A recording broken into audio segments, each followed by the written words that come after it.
Saint Augustin, de la vraie religion. Chapitre 7. Il faut embrasser la religion catholique. Quelles sont les premières vérités qu'elle enseigne? J'ai promis il y a quelques années, bien cher Romanien, de te faire connaître mes convictions sur la religion véritable. Je ne puis aujourd'hui différer, ni résister plus longtemps à tes instantes prières, et l'amitié qui nous unit me force à mettre un terme à tes hésitations.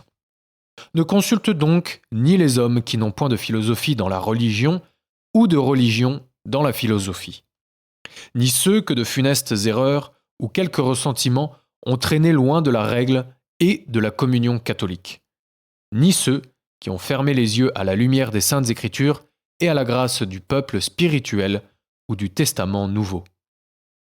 J'ai parlé de tous aussi brièvement que j'ai pu. Il faut nous attacher à la religion chrétienne et à la communion de l'Église nommée catholique, non seulement par ses enfants, mais encore par tous ses ennemis. En effet, qu'ils le veuillent ou non, les hérétiques eux-mêmes, les enfants du schisme, quand ils parlent, non pas entre eux, mais avec les étrangers, n'appellent catholique que l'Église véritablement catholique. Il ne serait point compris si il ne lui donnait le nom que lui donne tout l'univers.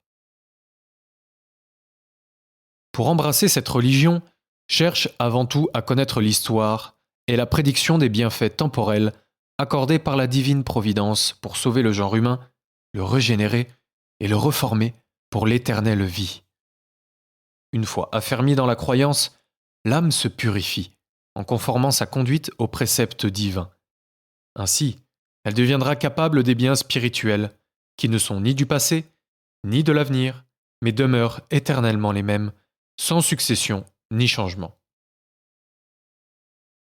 Croyant alors en Dieu, le Père, le Fils et le Saint-Esprit, l'homme verra clairement que cette Trinité a donné à toute créature intelligente, à toute âme vivante, à tout objet matériel, son être et sa forme, et qu'elle dirige tout dans un ordre parfait.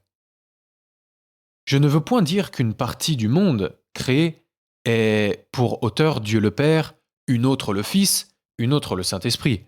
La création tout entière et chaque objet en particulier est l'œuvre du Père par le Fils dans le don du Saint-Esprit.